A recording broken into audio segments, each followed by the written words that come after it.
আসসালামু আলাইকুম ওয়া রাহমাতুল্লাহ। সুপ্রিয় দর্শক, ডক্টর শফিকুল ইসলাম মাসুদ ভাইয়ের একটা বক্তব্য নিয়ে পুরা সোশ্যাল মিডিয়া তোলপাড়। কেউ কেউ বলতেছে যে এই জামাতের নেতারা এরা মওদুদির ইসলাম মানে, এরা মদিনার ইসলাম মানে না। অনেকে আবার মাসুদ ভাইয়ের বক্তব্যকে বিকৃত করে ভিন্নভাবে উপস্থাপনা করতেছেন। তো আজকের ভিডিওতে আপনাদের প্রমাণ সহ দেখিয়ে দেব এবং মাসুদ ভাই কোন বক্তব্যে কথা বলেছেন এবং পরবর্তীতে মাসুদ ভাই কোন বক্তব্যে ক্ষমা চেয়েছেন, তওবা করেছেন, সব কিছুই আজকের ভিডিওর মাধ্যমে আপনাদের জানিয়ে দেওয়া হবে একদম প্রমাণ সহ। তো প্রিয় দর্শক, সর্বপ্রথম আমরা দেখব মাসুদ ভাই কোথায় কোন বক্তব্যে ভুল করেছে। মাসুদ ভাই তার নিজ এলাকা বাউফলে 2025 সালের যারা এসএসসি দাখিল ও সমমান পরীক্ষায় জিপিএ 5 পেয়েছেন তাদেরকে নিয়ে একটা সম্বর্ধনা দেওয়া হয়েছে ইসলামী ছাত্র শিবিরের মাধ্যমে। সেখানে প্রধান অতিথি হিসেবে ডক্টর শফিকুল ইসলাম মাসুদ ভাই উপস্থিত ছিলেন। তো সেখানে তিনি দীর্ঘ 1 ঘন্টার মতো বক্তব্য দেন। তো 1 ঘন্টার মধ্যে বক্তব্য দিতে গিয়ে একটা জায়গায় তিনি হজরত ওমর রাদিয়াল্লাহু আনহুকে নিয়ে কথা বলতে গিয়ে একটু মিসআন্ডারস্ট্যান্ডিং হয়ে যায়। তিনি বলেছেন যে ইসলাম গ্রহণ করার আগে হজরত ওমর জঘন্য মানুষ ছিলেন, পশু ছিলেন, এই কথা তিনি বলেছেন। এরপর তিনি বলেছেন যে মহিলারা যখন রাস্তায় রাতের বেলা যাচ্ছে তখন ওমরকে দেখে সবাই ভয় পেয়ে গেল এবং সোনাদানা ওমরকে দিতে চাইলো যে আমার ইজ্জত নষ্ট কর না। তখন হজরত ওমর রাদিয়াল্লাহু আনহু বললেন যে আমি ইসলাম গ্রহণ করেছি, আমি শুধু আপনার গয়নার নিরাপত্তা দেব না, আপনারও নিরাপত্তা দিব, আপনাকে আমি বাসা পর্যন্ত পৌঁছে দেব, আমি আপনার সামনে সামনে যাব, আপনি আমার পিছনে যাবেন, আপনি আমাকে দিক নির্দেশনা দিবেন কোন জায়গায় আপনার বাড়ি, ডানে বামে সামনে কোন দিকে যেতে হবে। তখন ওই মহিলা বলতেছে যে কেন আমি সামনে থাকি। তখন এখানে যে ভুলটা মাসুদ ভাই আরেকটা করেছেন, তখন ওমর রাদিয়াল্লাহু আনহু বলেছেন যে না, আমি ইসলাম গ্রহণ করেছি ঠিক আছে, কিন্তু শয়তানের প্রবৃত্তি আমার ভিতরে এখনও রয়ে গেছে। এই কথাটা ডক্টর শফিকুল ইসলাম মাসুদ ভাই বলেছেন, কিন্তু এটাকে বিভিন্নভাবে বিকৃত করে অনেকে অনেকভাবে পোস্ট করেছে, ওগুলো সবগুলো বলতে চাচ্ছি না। তো চলুন মাসুদ ভাই কি বলেছেন, কোন জায়গায় এই 2 জায়গায় যে ভুল করেছেন সেই ভুলের ভিডিওটা আমরা আগে দেখে আসি। ওমর রাদিয়াল্লাহু তাআলা ইসলাম গ্রহণ করার আগে কি ছিল? সবচেয়ে জঘন্য মানুষ ছিল, পশু ছিল। সেই ওমর যখন ইসলাম কবুল করেছে, ইসলামী ছাত্র শিবির বানানো কোনো হিস্ট্রি না এটা। সেই ওমর যখন ইসলাম কবুল করলো, সুন্দরী রমণী যুবতী সব সুসজ্জা করা লোক তার সামনে রাত্রিবেলা হাজির। প্লিজ লেটস গো, চলেন। কোথায় যাবেন? What is the definition of Islam? What is the nature of Islam? What is the beauty of Islam? What is the structure of Islam? তোমাকে জানতে হবে, এটা জানতে হবে। সেই ওমরই বলল, ওই মহিলা থরথর করে রাস্তায় কেঁপে পড়ে যাওয়ার অবস্থা। কিন্তু হিস্ট্রি কি বলে? হিস্ট্রি বলে ওই কন্যা, ওই সুন্দরী রমণী যুবতী বললো যে তোমার হাত থেকে তো রক্ষার আর কোনো উপায় নাই, আমার স্বর্ণ গহনা যা আছে সব নিয়ে নাও, আল্লাহর রাস্তায় আমার ইজ্জতটা বাঁচাও। বলছে যে আমি ওমর কিছুক্ষণ আগে মুহাম্মদুর রাসূলুল্লাহ সাল্লাল্লাহু আলাইহি সাল্লামের কাছে ইসলাম কবুল করে এসেছি, তোমার স্বর্ণ গহনার তো নিরাপত্তা আমি দেবই, তোমার নিরাপত্তা দেওয়ার দায়িত্ব আমার। তুমি আমার পিছনে থাকবে, পিছনে থেকে তুমি আমাকে গাইড করবে, সামনে যাবে, পিছনে যাবে, ডানে যাবে না বামে যাবে। বলছে কেন, আমি সামনে যাই, তুমি পিছনে আসো। বলছে না, বলছে আমি আমার ভালো হয়েছি, মুসলিম হয়েছি, এটা ঠিক আছে, কিন্তু শয়তানি প্রবৃত্তি আমার মধ্যে এখনো আছে, আমি তোমার দিকে চোখ দিতে চাই না। দিস ইজ ইসলাম। প্রিয় তরুণেরা, প্রিয় যুবকেরা, এই সমাজ রাষ্ট্র বিনির্মাণে আজ এমন বিশ্ববিদ্যালয় যেখান থেকে 100 সেঞ্চুরি করার দুঃসংবাদ আমাদের কাছে পাওয়া যায়। দর্শক, আপনারা মাসুদ ভাইয়ের ভিডিওটা দেখলেন, আশা করছি আপনারা বুঝতে পারছেন মাসুদ ভাইয়ের এখানে ভুল হয়েছে যে হজরত ওমর রাদিয়াল্লাহু আনহু ইসলাম গ্রহণের আগে জঘন্য প্রকৃতির মানুষ ছিলেন এবং পশু ছিলেন, এই কথাটা বলেছেন। আর ওখানে গিয়ে বলেছেন শেষের দিকে যে শয়তানের প্রবৃত্তি এখনও আমার কাছে আছে, আমার ভিতরে আছে, যদিও আমি ইসলাম গ্রহণ করেছি। এটা হচ্ছে মাসুদ ভাইয়ের ভুল। তো এরপর মাসুদ ভাই যখন এই বিষয় নিয়ে আলোচনা সমালোচনা শুরু হয়েছে, তার আগে মাসুদ ভাই তওবা করেছেন, আল্লাহর কাছে ইস্তেগফার করেছেন, সেটা মাসুদ ভাই তার নিজের মুখে বলেছেন। তো চলুন আমরা সেই ভিডিওটা এখন দেখে আসি। আমি গত 2 দিন আগে একটা বক্তব্য এক জায়গায় বলেছি হযরত ওমর ফারুক রাদিয়াল্লাহু তাআলা সম্পর্কে। ভুল হয়েছে আমার। 5টা কথা, 5000 কথা বললে 2টা কথা, 200 কথা, 5টা কথা, 10টা কথা তো ভুল হয়। ভুল হয়েছে আমার। এই ভুলের জন্য তো আল্লাহর কাছে চোখের পানি ফেলে ক্ষমা চাই। একটা বক্তব্য দিয়ে গাড়িতে উঠে আল্লাহ মাফ করুন আবার বলছি, আমি আপনাদের ছাত্র হিসেবে বলছি, গাড়ি থেকে নামার আগে অন্তত শতবার ইস্তেগফার করার চেষ্টা করেছি, আবার উঠে অন্তত শতবার ইস্তেগফার করার চেষ্টা করব। যা বলেছি একটাও হয়তো আল্লাহর পছন্দ হইতেও পারে, নাও হইতে পারে, যা বলে হয়েছে আল্লাহ মেহেরবানি করে মাফ করেন। এটাই তো হওয়ার কথা। ভুল তো হবে, ভুল তো হবে আমাদের। সেই ভুলগুলোকে শুধরে দেওয়া একটা দায়িত্ব, আর ভুলগুলোকে মার্কেটিং করে আমাদেরকে কাকড়ার জাতিতে পরিণত করে আমাদেরকে দিয়ে আমাদের শেষ করার চক্রান্তে কেউ করলে তার জবাব আমাদের আপনাদের সবাই মিলে দিতে হবে, সেই দায়িত্ব আমাদেরকে নিতে হবে। দর্শক, আপনারা মাসুদ ভাইয়ের ক্ষমা চাওয়ার তওবা করার ভিডিওটাও দেখলেন। তো মাসুদ ভাই হযরত ওমর রাদিয়াল্লাহু আনহু সম্পর্কে বা আলেম ওলামাদের ভুল সম্পর্কে দীর্ঘ বক্তব্য দিয়েছেন। সেই বক্তব্য শুনলে আপনারা বুঝতে পারবেন। ওমর রাদিয়াল্লাহু আনহুকে নিয়ে মাসুদ ভাইয়ের অসংখ্য বক্তব্য আছে। যেমন সামান্য একটা বক্তব্য আপনাদের শুনাই। ওমর রাদিয়াল্লাহু তাআলা সন্তান মুসল্লিদেরকে সামনে রেখে জিজ্ঞেস করলেন, আমি তো 1 রাকাত আদায় করেছি, আর 1 রাকাত তোমরা শেষ করতে পারছো কি? আর 1 রাকাত সালাত, ফজরের সালাত শেষ হয়েছে কিনা? এই দায়িত্ব কি তোমরা পালন করতে পারছো? ফজরের 2 রাকাত সালাত আমি 1 রাকাত শেষ করে আসছি, আর 1 রাকাত তোমরা দায়িত্ব নিয়ে শেষ করতে পারছো। This is Islam, this is leader, this is spirit of Islam. আপনি আহত হয়ে যাবেন, আপনি শহীদ হয়ে যাবেন, কিন্তু ইসলামের দায়িত্ব পালন চলমান ছিল, আছে। এবং দর্শক, আপনারা বক্তব্যটা শুনলেন। এটা হচ্ছে হযরত ওমর রাদিয়াল্লাহু আনহুকে যখন শহীদ করা হয়। এই ঘটনা অনেকে জানেন যে হযরত ওমর রাদিয়াল্লাহু আনহুকে শহীদ করেছে হচ্ছে একটা হাবশি গোলাম আবু লুলু।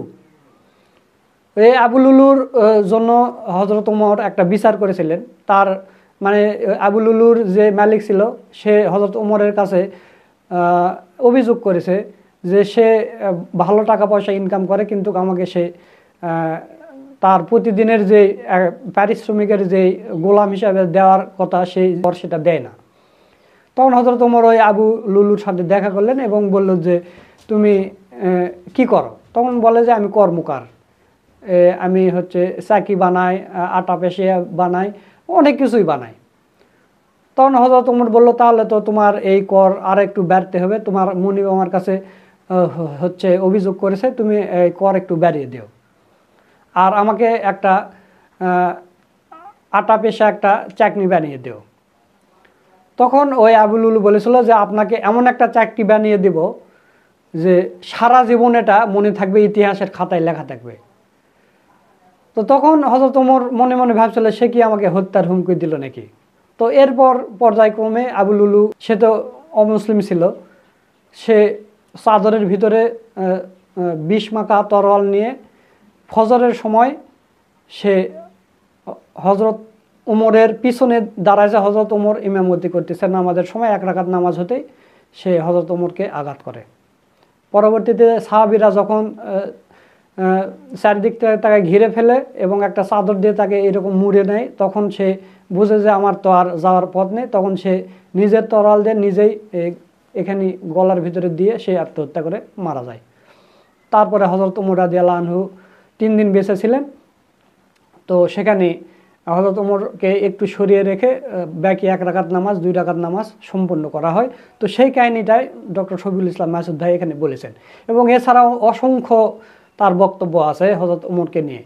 তো 2-4 ঘন্টা কথা বলতে গেলে 2-4টা ভুল হতেই পারে, এটা স্বাভাবিক। বা হযরত ওমর সম্পর্কে তিনি যে প্রেক্ষাপটে তিনি বক্তব্যটা শুরু করেছিলেন, যে ইসলাম আসার আগে এবং পরে জাহেলিয়াতের যুগের সেই বর্ণনা তিনি টেনেছিলেন, ওই বক্তব্য আমি পুরোটা শুনেছি এবং আপনাদের দেখাইছি, আপনারা দেখেছেন। তো ওই জাহেলিয়াত যুগের যে বর্ণনা তিনি ধরেছিলেন যে কন্যা সন্তানকে জীবিত কবর দেওয়া হতো, মাসুদ ভাই এই বক্তব্যটার জের টেনে এই জায়গায় এসেছিলেন যে জীবিত কবর দেওয়া হতো যদি কারো কন্যা সন্তান হচ্ছে বন্ধু বান্ধবের সামনে মুখ দেখাতে পারতেন না, কন্যা সন্তান হলে তাকে ধিক্কার করা হতো। সেই জাহেলিয়া যুগকে ইসলাম এসে কি করে দিয়েছে সেই বর্ণনা ধরেই মাসুদ ভাই বক্তব্য টেনেছিলেন। এই জায়গায় এসে একটু স্লিপ অফ টার্ন হয়ে গেছে। হযরত ওমর সম্পর্কে এই 3টা কথা তিনি বলেছেন। তো এখন কথা হলো, আমি এটা এমনি বলতেছি, মাসুদ ভাইয়ের ভুল হয়েছে, তিনি ক্ষমা চেয়েছেন, তওবা করেছেন। কিন্তু আমি এমনি একটা কথা বলতেছি, ওই একই সমাজে হজরত উমর এবং আবু জেহেল ছিলেন। আল্লাহ রাসূল কিন্তু দুইজনের জন্যই দোয়া করেছিলেন যে 2 উমরের মধ্যে 1 উমর আমাকে দিয়ে দেন। দুইজনই জ্ঞানী মানুষ ছিলেন। তো তাহলে আবু জেহেল ইসলাম গ্রহণ করেনি, আবু জেহেলকে যদি আমরা এখন পশু বা জঘন্য মানুষ বলি, তাহলে কিন্তু কেউ কিছু বলবে না বা পাপও হবে না, কারণ আবু জেহেল ইসলাম ধর্ম গ্রহণ করেননি।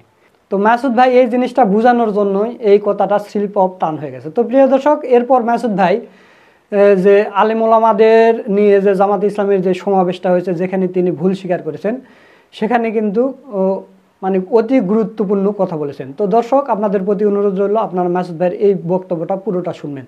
তো বেশি দেরি করব না, চলুন মাসুদ ভাইয়ের পুরো বক্তব্যের ভিডিওটা দেখে আসি। একজন আলেমকে আল্লাহ তাআলা যখন জ্ঞান দান করেন, কাকে দান করেন? এই হাদিসটি আমার খুব প্রিয়। আল্লাহ তাআলা যাকে পছন্দ করেন, যাকে ভালোবাসেন, তাকে দ্বীনের জ্ঞান দান করেন। তো তিনি একটা ভুল করলে তাকে একেবারে তুলুধুলু করে ফেলতে হবে, তখন তো আমার মাথায় এটা রাখতে হবে তিনি 1000 কথা বলেছেন, লক্ষ কথা বলেছেন, তার মধ্যে 5টা ভুল হয়েছে, 10টা ভুল হয়ে গেছে, আমারও হয়েছে, আমাদেরও হতে পারে। তখন যেন আমার মধ্যে, আমি আলেমদের পক্ষ হয়ে বলি, আমি আলেম না, আমি আলেমের ছাত্রও না, আমি ছাত্রেরও ছাত্র, আমি তখন খুব শক্ত করে বলি যে ভাই, মাথায় যেন এটা থাকে আল্লাহ সুবহানাহু ওয়া তাআলা তাকে পছন্দ করেন বলে এই জ্ঞানের ভাণ্ডারটুকু পাত্র হিসাবে তাকে আল্লাহ তাআলা পছন্দ করেছেন। সুতরাং তার ব্যাপারে কথা বলার ক্ষেত্রে আমাদের 1000 বার যেন চিন্তা করতে হয়, তাহলেই সহনশীলতাটা ক্রমান্বয়ে বৃদ্ধি পাবে। তাহলে ক্রমান্বয়ে আমাদের পরস্পর প্রতিহিংসার যে জায়গাটা কেউ যদি পরিকল্পিতভাবে তৈরিও করতে চায়, সেটা কমে আসবে। যদি এই চিন্তা মাথায় থাকে যে আল্লাহ তাআলা তাকে পছন্দ না করলে, তার মতো একজন মানুষ তো এরকম বহু আছে যিনি নাস্তিক, তার মধ্যে এরকম বহু মানুষ এই সমাজে আছে ইসলামের রশ্মি সম্পর্কে তার ধারণা নেই, অথচ আল্লাহ তাআলা তাকে এতটুকু জ্ঞান যেহেতু দিয়েছেন, নিশ্চয়ই আল্লাহ তাআলা তাকে পছন্দের তালিকায় রেখেছেন বলেই এই জায়গাটুকুতে তাকে নিয়ে এসেছেন। আলহামদুলিল্লাহ। আপনারা তারা এরপরও ভুল ভ্রান্তি, ভুল কি? আল্লাহ সুবহানাহু ওয়া তাআলা তো ভুলের প্রেক্ষিতেই আমাদেরকে পৃথিবীতে প্রেরণ করেছে, যেন আমরা ভুলটা উপলব্ধি করতে পারি। আমাদের তো আপনাদের কাছ থেকেই শোনা যে আমার তো থাকার কথা জান্নাত, আমাদের জান্নাতে ছিলাম, আমরা দুনিয়ায় কেন, এখানে এসেছি কেন, আমাদেরকে পাঠানো হয়েছে কেন? আমি অনেক সময় বলি আমার বুঝার জন্য, এটি করে দাঁড়িয়ে কথা না যে ইটস এ পানিশমেন্ট পিরিয়ড, এখানে আমাদেরকে শায়েস্তা করার জন্য পাঠানো হয়েছে। যেমন দুনিয়ার দৃষ্টিতে কেউ যদি অন্যায় করে বান্দরবন পাঠায়, খাগড়াছড়ি পাঠায়, খাগড়াছড়ি বান্দরবন কেউ চাকরি করে, এটা শুনলে মাথার মধ্যে কি আসে আমাদের?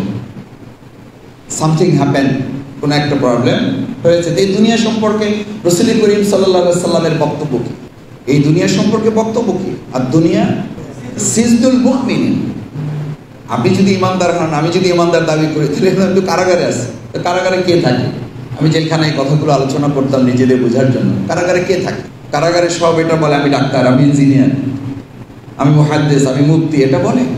আমাদের তামিল মিল্লাত কামিল মাদ্রাসা তৎকালীন প্রিন্সিপাল, তৎকালীন তখন ছিলেন প্রিন্সিপাল কিনা জয়নুল আবদিন সাহেব, ওনাকেও গ্রেপ্তার করা হয়েছে, মাথায় রশি লাগিয়ে ওনাকে নেওয়া হয়েছে, আরও অনেক আলেমকে নেওয়া হয়েছে।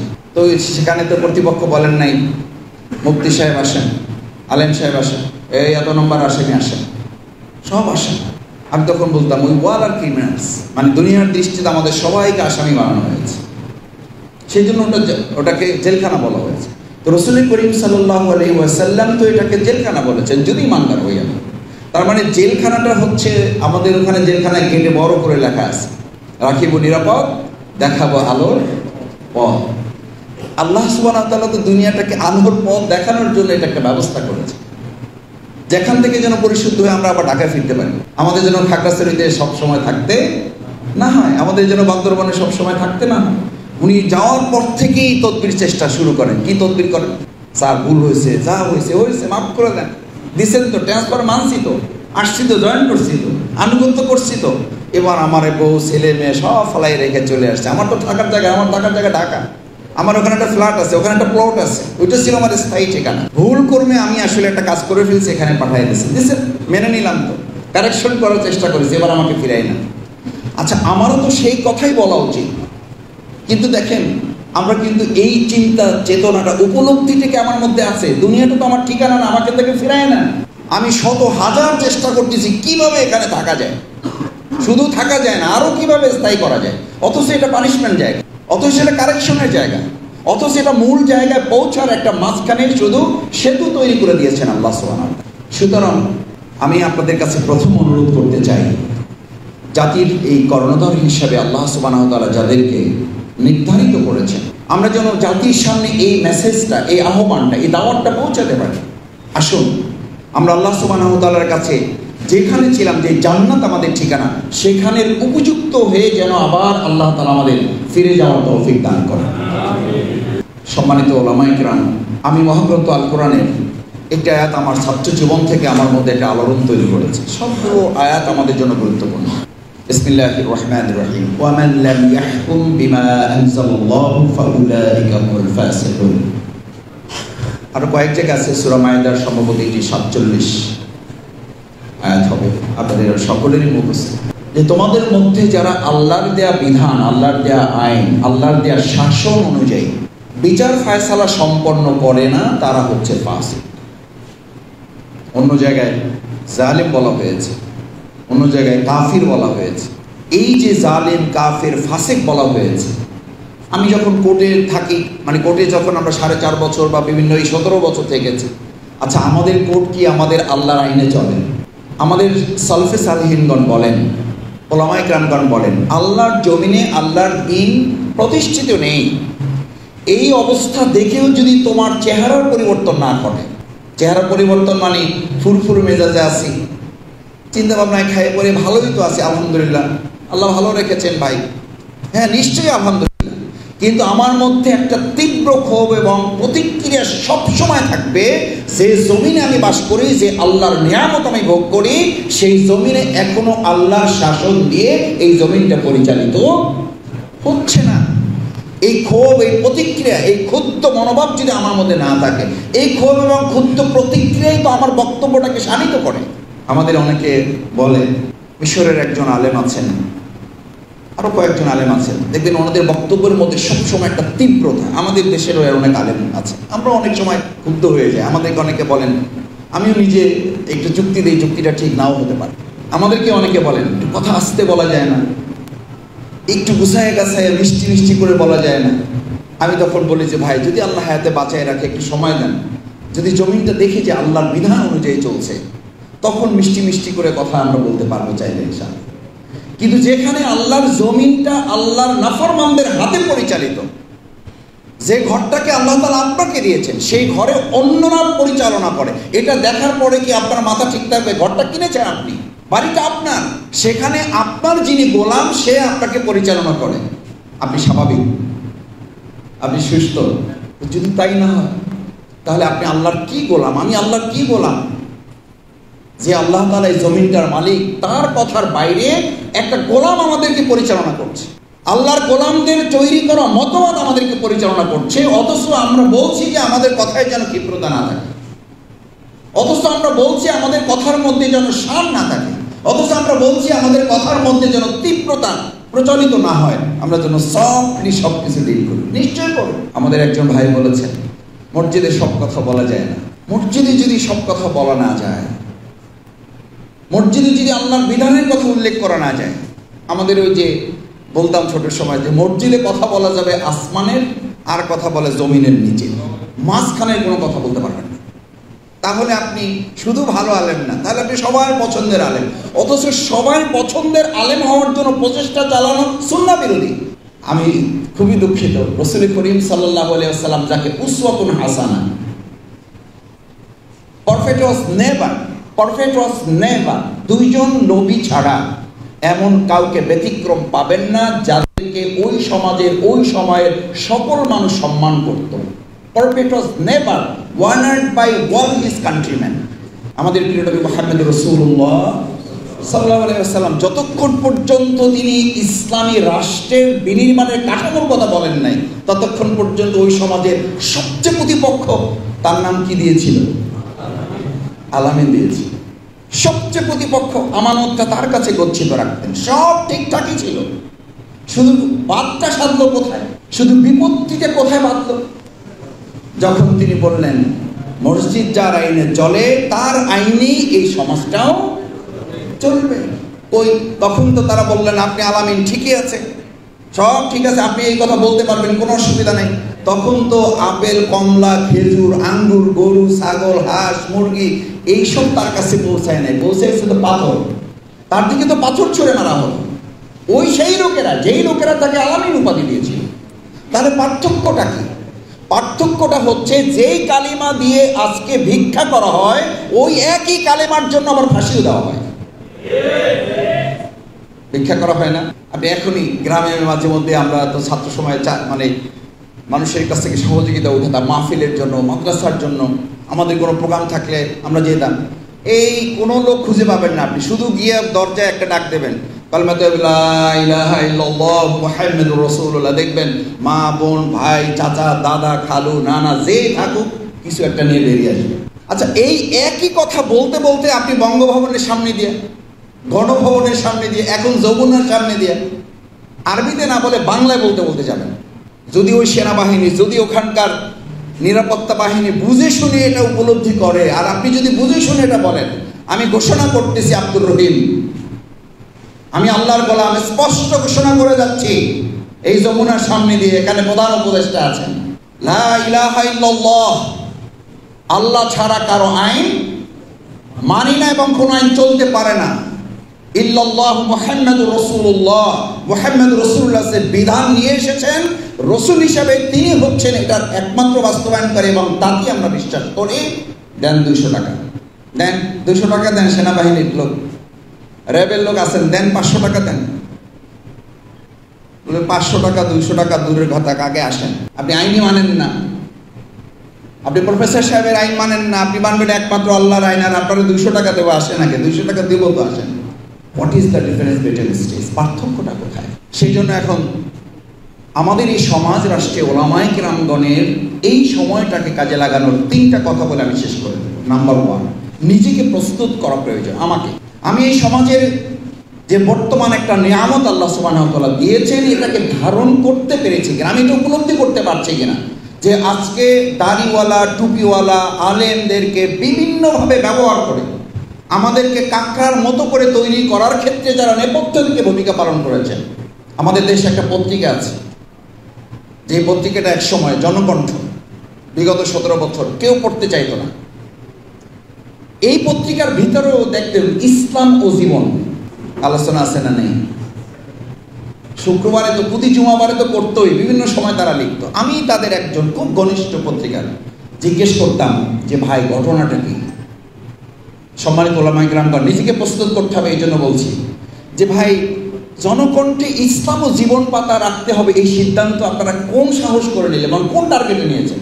টার্গেটটা ভালো করে বুঝেন। খুব ঘনিষ্ঠ একজন পত্রিকার সাথে, মালিক পক্ষে, বললেন মাসুদ ভাই, এটা আমাদের ফায়সালা না, সিদ্ধান্তটা আমাদের না, পত্রিকা আমরাও চালাই না, আমরা এখানকার চাকর বাকর। তাহলে এটা চলে কোত্থেকে? বলছে চলে এটা পার্শ্ববর্তী রাষ্ট্র থেকে, এবং সেখানকার সিদ্ধান্ত হচ্ছে বাংলাদেশের মতো একটা জায়গায় ইসলামকে মোকাবেলা করতে হলে অন্য কিছু দিয়ে মোকাবেলা করতে হবে না, ইসলাম দিয়েই এটাকে মোকাবেলা করতে হবে। আমরা কি বুঝতে পারছি? এদেশে ইসলামকে মোকাবেলা করতে হলে অন্য কিছু দিয়ে মোকাবেলা করা যাবে না, অর্থাৎ আমাদেরকে দিয়ে আমাদের মোকাবেলা করতে হবে। এই জন্য মাওলানা দেলোয়ার হোসেন সাইদি রাহিমাহুল্লাহ বলতেন, আমাদের আলেমদেরকে কাকড়ার জাতিতে পরিণত করে রাখার একটা দীর্ঘ গভীর ষড়যন্ত্র আমাদের উপরে চাপিয়ে রাখা হয়েছে সবসময়। কাকড়ার জাতি কি? একটা কাকড়া রাখবেন, এটা উঠে যাবে উপরে, অনেকগুলো কাকড়া পাত্রে রাখবেন, ঢাকনা লাগবে না, একটাও বের হতে পারবে না। কেন বের হতে পারবে না? যেটা উঠতে চাইবে ওর পিছনে নিচে যা আছে সবাই ওর পা কামড়ে ধরবে। তার ধারণা যে আমি বের হওয়ার আগে কেউ বের হওয়াটা তো যথার্থ নয়, এবং এইটার কারণে আমি বের হইতে পারতেছি না, এইটারে টাইনা নিচে নামাইতে না পারলে আমার বের হওয়ার কোনো উপায় নাই। অথচ ও জানে না যে আগেরটা যদি বের হয়ে যেতে পারে তাহলে আমার পথটা কি হইলো, সুগম হইলো। ওর মাথায় ঢুকানো আছে যে এইটারে নামাই আমার উঠতে হবে। অথচ আমরা তো মুসলিম জাতি, ওলামায়ে কেরামগণ, আমাদের সকলের ভুল আছে, আমারও আছে। আমি আবার বলছি, আমি গত 2 দিন আগে একটা বক্তব্য এক জায়গায় বলেছি হযরত ওমর ফারুক রাদিয়াল্লাহু তাআলা সম্পর্কে। ভুল হয়েছে আমার। 5টা কথা, 5000 কথা বললে 2টা কথা, 200 কথা, 5টা কথা, 10টা কথা তো ভুল হয়, ভুল হয়েছে আমার। এই ভুলের জন্য তো আল্লাহর কাছে চোখের পানি ফেলে ক্ষমা চাই। একটা বক্তব্য দিয়ে গাড়িতে উঠে আল্লাহ মাফ করুন, আবার বলছি, আমি আপনাদের ছাত্রের ছাত্র হিসেবে বলছি, গাড়ি থেকে নামার আগে অন্তত 100বার ইস্তেগফার করার চেষ্টা করেছি, আবার উঠে অন্তত 100বার ইস্তেগফার করার চেষ্টা করব। যা বলেছি একটাও হয়তো আল্লাহর পছন্দ হইতেও পারে, নাও হইতে পারে, যা ভুল হয়েছে আল্লাহ মেহেরবানি করে মাফ করে। এটাই তো হওয়ার কথা। ভুল তো হবে আমাদের। সেই ভুলগুলোকে শুধরে দেওয়া একটা দায়িত্ব, আর ভুলগুলোকে মার্কেটিং করে আমাদেরকে ডাক্তার জাতিতে পরিণত করে আমাদেরকে দিয়ে আমাদের শেষ করার চক্রান্তে কেউ করলে তার জবাব আমাদের আপনাদের সবাই মিলে দিতে হবে। সেই দায়িত্ব আমাদেরকে নিতে হবে। দ্বিতীয় এবং শেষ কথার আগে, সম্মানিত ওলামায়ে কেরাম, আমাদের একটা সুযোগ এসেছে, আমি এটা বলবো না, বরং এরকম সুযোগ আমাদের জীবনে আরো এসেছে। ভবিষ্যতে আল্লাহ চাইলে এর যে আরো ভালো সুযোগ তিনি করে দিতে পারেন এবং করবেন ইনশাআল্লাহ। একটা কথা তো আমরা বুঝি, পৃথিবী যত ধনী আসছে তত ইসলাম এগিয়ে যাবে না পিছিয়ে যাবে? এটা আমরা না চাইলে পিছিয়ে যাবে, বা আমরা চাইলে পিছিয়ে যাবে, ব্যাপারটা এরকম।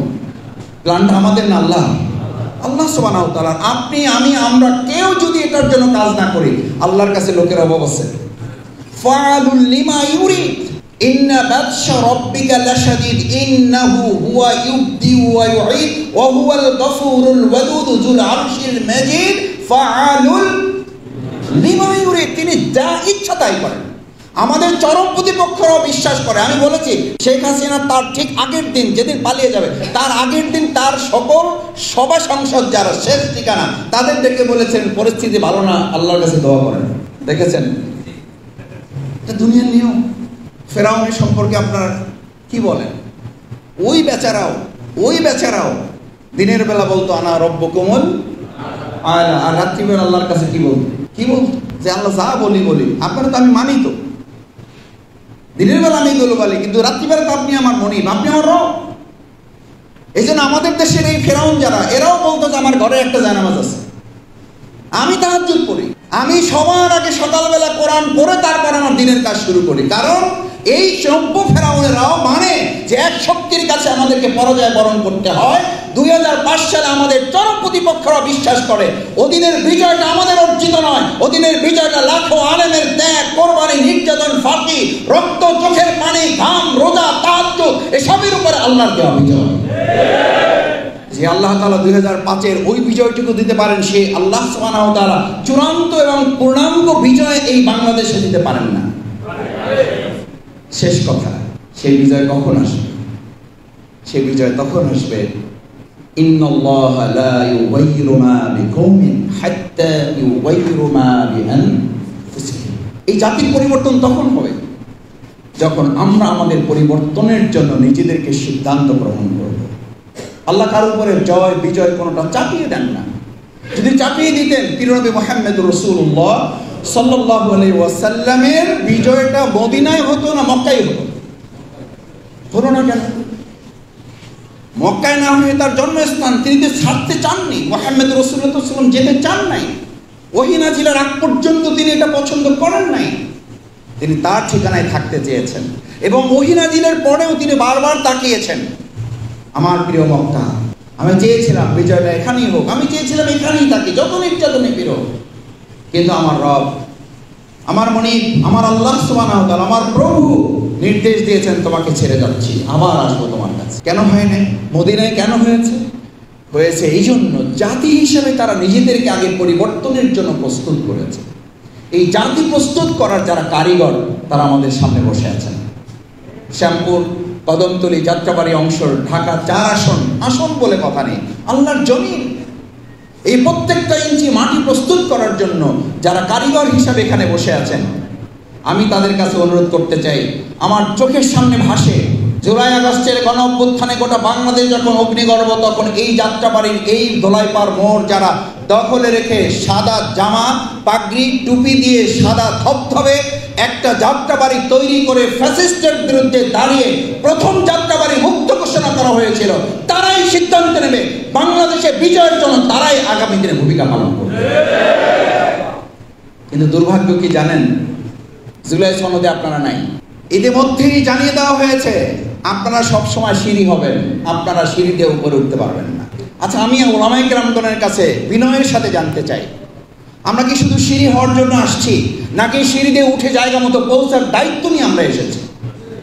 এবার আমাদেরকে সিদ্ধান্ত নিতে হবে, আমরা শুধু সিঁড়ি হিসাবে ব্যবহার হতে আসি নাই, বরং এই সিঁড়িতে আমরা উঠবো আমাদের কাঙ্ক্ষিত মঞ্জিলে পৌঁছার জন্য। সিঁড়িতে যদি কেউ বাদ ছাড়ে, সেই বাদ মোকাবেলা করে আমাদের কাঙ্ক্ষিত মঞ্জিলে আমরা এবার পৌঁছবো। আমাদের ঘাড়ে বন্দুক রাখবেন, ঠুসঠাস করে ফুটাবেন, বন্দুকের কাজ শেষ, এরপরে দুনিয়ার কথা অনুযায়ী টিস্যুর মতো আমাদেরকে ফেলে দিবেন। আলেম সমাজ এবার তা বুঝতে পারে নাই, শুধু হাড়ে হাড়ে আমরা টের পেয়েছি।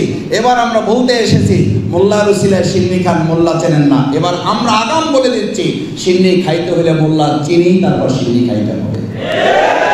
এবার আর মোল্লা বাদ দিয়ে সিন্নি কাউকে খাইতে আর কত সিন্নি খাওয়াবো আমরা ভাই? কেন সিন্নি খাওয়াবো? হ্যাঁ খাও, সিন্নি আমরা খাওয়াবো, কিন্তু মোল্লাকে অবশ্যই চিনতে হবে। দেখেন, একটা বছর পার হতে পারলো না, জুলাই সনদে আপনাদেরকে রাখা হয়। কি বলা হলো? এত কথা কি নিয়ে আসা যায়? এক লাইন যদি যুক্ত হয় জুলাই সনদে, তাহলে অবশ্যই আলেমদের কথা যুক্ত হতে হবে। মিডিয়াতে জুলাইয়ের সমস্ত স্মৃতি রোমন্থন করা হচ্ছে, সবাই আছে। আচ্ছা, কয়দিন কোন টকশোতে পাগড়িওয়ালা, দাড়িওয়ালা, টুপিওয়ালা, পাঞ্জাবিওয়ালা কতজনকে দেখেছেন? ভাবখানা এরকম যে ওনারা শুধু যুদ্ধের ময়দানে যুদ্ধ করবেন, এরপরে ওনাদের খানকা শরীফ ওনাদের আর এই দুনিয়া নিয়ে কোনো কাজ নেই। আমাদেরকে এই সবচেয়ে বড় ধ্বংসটা ব্রিটিশ থেকে করা হয়েছে, যে আমাদের চিন্তা দৃষ্টিভঙ্গি থেকে। আমি বলেছি সেদিন একটা প্রোগ্রামে আলেমদের, ভাইয়ের আপনাদের মনে থাকার কথা, যাত্রাবাড়ি যখন মুক্ত করেছেন তখন আপনারা কি টার্গেট করেছিলেন যে সবাই চলো আমরা বাইতুল মুকাররম দখল করব? কোথায় দখল করার জন্য? কোথায়? সেদিন কি টার্গেট করেছিলেন? সেদিন যদি যাত্রাবাড়ি মুক্ত করে আপনার গণভবন, বঙ্গভবন এবং রাষ্ট্রপতির ভবন যদি টার্গেট করেন, জাতীয় সংসদ ভবন টার্গেট করেন, তাহলে আজকে কেন আমরা শুধু মসজিদ, মাদ্রাসা, খানকা টার্গেট করে বসবো? আমরা আজকে টার্গেট করবো গণভবন, বঙ্গভবন, জাতীয় সংসদ ভবন। সেখানে ইসলাম নাম পর্যন্ত আমাদের আন্দোলন চলবে।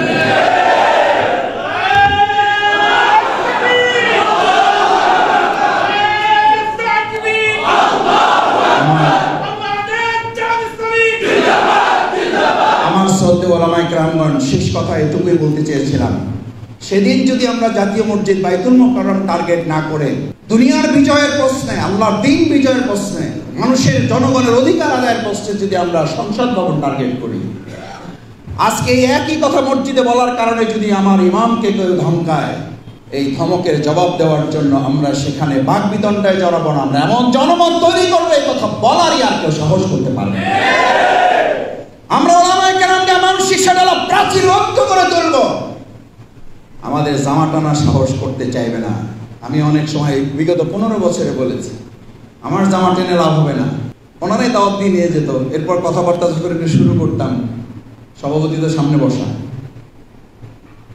পিছন দিয়ে ইমাম সাহেব জামা টানত, ভাই আবার স্লিপ দিত, আমার চাকরিটা একটু দেখেন। আর বক্তৃতা আমি করতেছি, চাকরি তো ওনার চলে যাবে, আমি তো চলে আসবো ওখান থেকে, আমি তো মেহমান। ওই বক্তৃতার মাঝখানে আমি আল্লাহর উপরে ভরসা করে বলেছিলাম, আমার ওলামায়ে কেরামগণ, আমি আবার বলছি, আমি আপনাদের ছাত্রেরও ছাত্র। আমি বলছি, আপনি আমাকে নিম্ন চাপ সৃষ্টি করেছেন, আমার জামা ধরে টানতেছেন, নিম্ন চাপ সৃষ্টি করে কোনো লাভ হবে না। আমার এত বড় ঊর্ধ্ব চাপ আছে, আমার এই কথা বললে আপনার চাকরি চলে যাবে, আর এই কথা আমি না বললে আমার ইমান চলে যাবে। আমার দায়িত্ব কোনটা আপনাকে বলে দিতে হবে।